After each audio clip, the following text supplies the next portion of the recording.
So, hello and welcome to Danni. Thank you.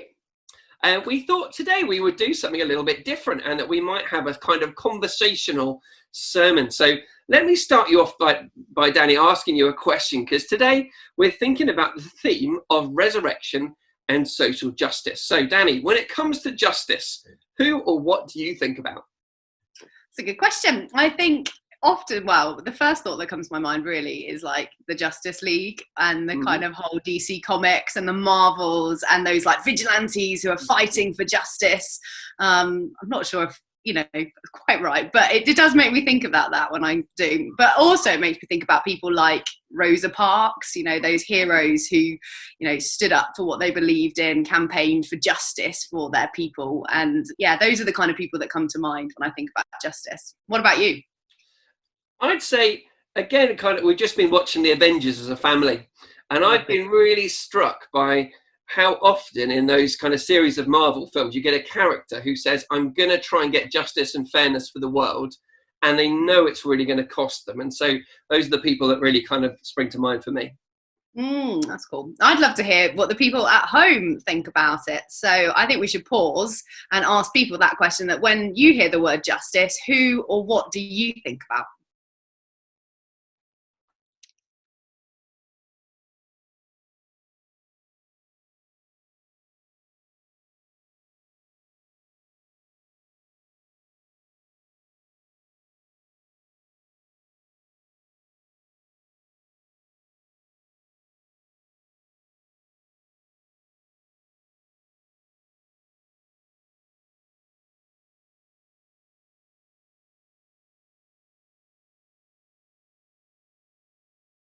Yeah, I think we all love a justice story. It's everywhere. You look at films and movies, we've cited a number of movies already, but, the cause of the underdog is championed.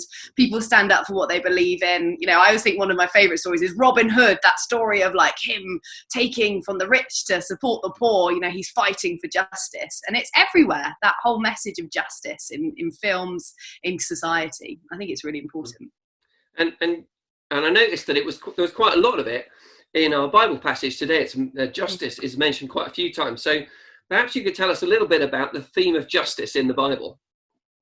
Yeah, so the theme of justice is like interwoven throughout the whole Bible. You see it in the biblical narratives and the stories. You see it in people like the story of Joseph in Genesis. He's that ultimate underdog where he goes from slave to being the ruler. And there's this beautiful poetic kind of justice when he sees his brothers again who'd done him wrong, and yet he was able to offer that like forgiveness and everything. And I think that's a beautiful story of justice. You see it in the Exodus where Moses sets God's people free from oppression. You also see it in Daniel where God protected him from the lion's den because he was innocent. So you see it kind of in the Bible stories, but you also see it as like a big theme in the books of the law. So in Deuteronomy, where God is describing how he wants his people to live, he gives a clear commandments for like how the poor, the widows, the orphans, it says the aliens quite often. I always get a bit confused by that, but the outsiders are to be treated. So God, in the laws even puts like messages of justice.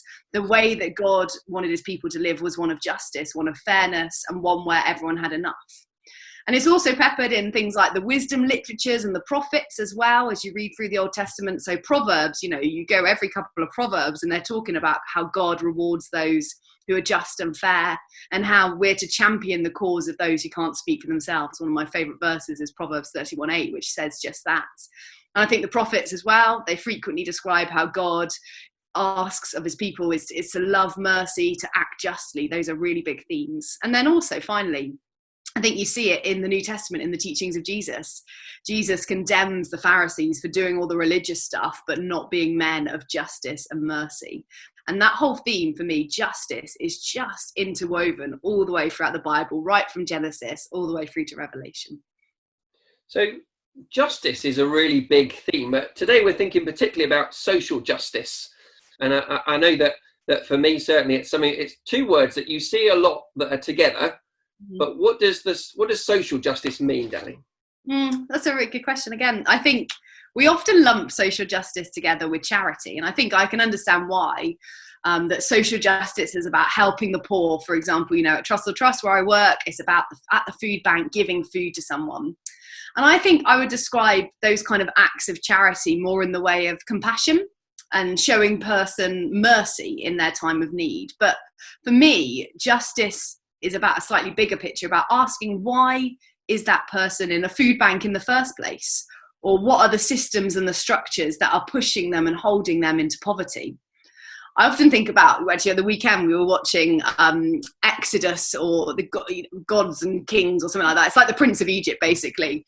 And I'm struck by how Moses could have set up a really nice program of like soup kitchens, of finding new clothes for the slaves, of making their plight so much more bearable. And it's not to say that those things are not good, because they are. It's important to relieve suffering and show compassion where we can. But Moses didn't do that. He took on the powers that were holding them captive, and he demanded their freedom. And for me, that's what justice is all about. Doing acts of compassion, it's really important. As we know, social justice isn't like always forthcoming. It can sometimes take time, particularly when you're wrestling with the powers that be. But I do think that the Bible challenges us to do more than just accept and try to patch up people's problems and pain, but to find out what's causing it and to try and tackle that. It's like the example of William Wilberforce and like the abolition of slavery, and not just improving things, but actually seeking to end it. So am I right that justice is then trying to get fairness for people, even if the situation's not fair and the society isn't right? But social justice is like a bigger picture thing and saying, how do we change the whole thing so that injustice doesn't happen?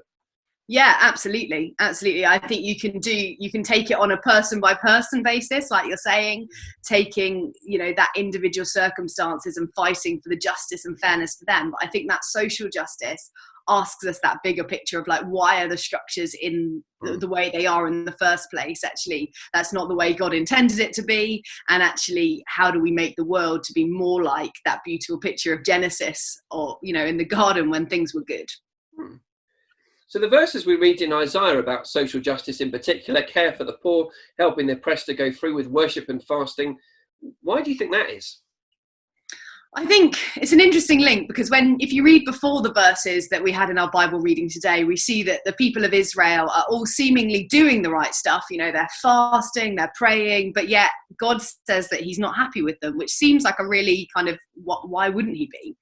But I think what he's saying to them in these verses is that being compassionate, caring for those in need, seeking justice and freedom for those in captives is not an optional extra.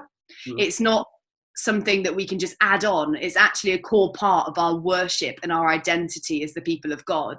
I think it's the same thing that Jesus says to the Pharisees in like Matthew 23, where he says, like, you look good on the outside, but inside you're rotten. You pretend to be my people doing all the religious stuff, but you miss the point. And that's because God's a God of justice, and we're called to be his people, to reflect his image and to demonstrate what living in his kingdom looks like, which is about justice, it's about compassion, it's about all those things. So I think worship and justice, they're interwoven. They can't, they're inseparable in the Bible. Now, I know that a lot of people watching this morning have been in St. Francis a long time. Some have been in St. Francis a bit less time. And I just wondered, Danni, where is it that you're seeing social justice in St. Francis? I think it's a good question. I think many of us are involved in social justice at St. Francis. I think a number of us work at places like Trussell Trust or Elaborate, and we seek to help those that are homeless or struggling with food or in other difficulties. People work in different charities across the city and across the wider area. But also others of us work in practices of business, in finance. We seek to run businesses and trade fairly and justly, to treat people as more than just commodities, but as people who are made in the image of God. And then others of us, we work in the justice system itself, ensuring that people can receive a fair trial. That's justice in action. But also we have like a number of teachers in the congregations. We know that often those that have struggled in life and in poverty end up with children who might have repeat similar cycles. So education can be really key to breaking those cycles, to helping people find the freedom that they need. And I think we also do it as a collective church community. You know, we support one another when we're in need, and also through things like our decision to give some of our income to projects like Anna and Chris Hemsbury and Hull, who work with women in abusive relationships and are seeking to transform their local community. And I think, you know, overall, the church in the UK, we're often really good at giving to charity and running support projects. But I think sometimes my kind of reflection would be that as the church as the whole, is that we can sometimes see charity as where our responsibility ends, like giving to charity, or we've met the need, we've done something practical, but we've never really asked ourselves, like, why are people experiencing the poverty in the first place? And what are the changes in society that need to happen so that people don't need a food bank, or that people aren't homeless, and that people can achieve their potential. And I think when we ask these kinds of questions, it leads us to actions like writing to our MPs or campaigning for change on those things. But maybe part of the problem for the church in the UK is that we don't, well, people with lived experience of poverty are often like underrepresented amongst our congregations. Like, do we actually know those in need of social justice? And I think sociologists often tell us that we're usually friends with people who are in very similar situations to us, people who live on the same streets, people who go to the same schools, have similar jobs. So how can we break out of that? How can we get to know people with lived experience of poverty? Because I think when we truly get to know people in these situations, that their stories, they motivate us, they cause us to act for justice, because we can't help hear it and be moved to compassion and justice. That's really good. Thank you, Danni. That's really helpful. So perhaps you could give us some things that we might reflect on as a congregation now for a few moments, things that we might want to pray about, things that we want to think about, things that we might want to get involved in.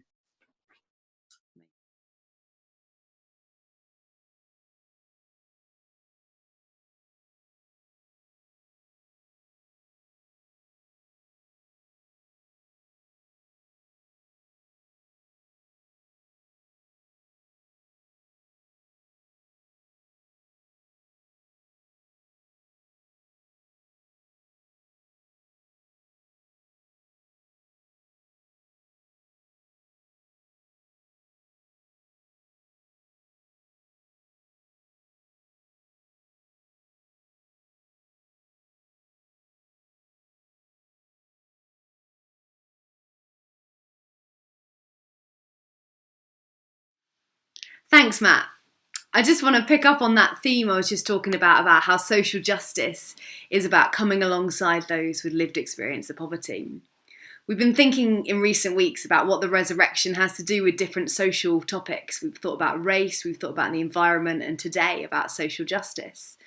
So in Jesus' death and resurrection, we see Jesus standing in solidarity with us, with our brokenness, with our pain, with our sin. He takes that upon himself, he dies in our place, and then radically offers us new life through his resurrection. And so, like Jesus, the call to social justice is the call to stand in solidarity with those around us, those that are hurting, those that are suffering, those that face injustice. Not just to feel sorry for them and to offer them our prayers, but to walk with them through it, all the way to the other side, where they find their freedom and the justice that they deserve. To live out God's kingdom, Jesus' kingdom come on earth as in heaven, in Salisbury as in heaven. We're called to champion justice, to make sure that everyone has enough. God created the world and it was good, but our sin and our human brokenness messed it up. And a super cool Catholic priest hero of mine called Richard Rohr, if you've never looked him up, check him out. He said that the best corrective for what is wrong is the practice of something better. And I think in Jesus' life, death and resurrection, we see Jesus practice a better way. He demonstrated a way of life that was different to the sin and brokenness of the world, a way of loving your neighbour before yourself, a way of seeking justice and righteousness for all. And I once heard someone say that you can't love your neighbour while accepting less for them and their family than you do for your own. If you can't say amen, say ouch. I know I do when I hear that if I can't truly love my neighbour if I accept less for them and their family than I would do for my own. That's a real challenge. And one of the things that has really struck me since I've been working at Trussell Trust is that whilst we're seeking to love our neighbours by providing food to those in crisis, we're also not willing to accept that it's okay that people need to use a food bank in this country. That we campaign and we lobby the government. We don't seek to be party political in this, but we do seek justice for the people that we stand in solidarity alongside, the people that come to our food banks. And as the church, we're invited to be that corrective in the world that Richard Rohr was talking about, to practice a better way, a way that shows people what God is like, how he'd want them treated, what God's kingdom of justice and mercy looks like. So for me, when I look to the resurrection, I'm challenged to think about how I can stand in solidarity with others, like Jesus did for me, and ensure that they get the justice and freedom that they deserve. So we're going to have a time of reflection, and now, before our prayers, a chance to think about this theme of social justice, to think about who are we standing in solidarity alongside, where might we be able to work for justice in our own lives.